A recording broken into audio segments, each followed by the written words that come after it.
বিসমিল্লাহ, আলহামদুলিল্লাহ। নামাজের সালাম ফেরানোর পরে আমরা যে দোয়াগুলো পড়ব তার প্রথম পার্ট। সালাম ফেরানোর পরে প্রথমে বলবো আস্তাগফিরুল্লাহ, আস্তাগফিরুল্লাহ, আস্তাগফিরুল্লাহ।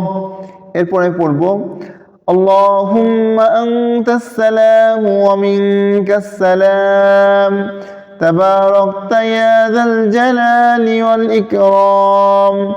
এরপর পড়ব لا إله إلا الله وحده لا شريك له له الملك وله الحمد وهو على كل شيء قدير اللهم لا مانع لما أعطيت ولا معطي لما منعت ولا ينفع ذا الجد منك الجد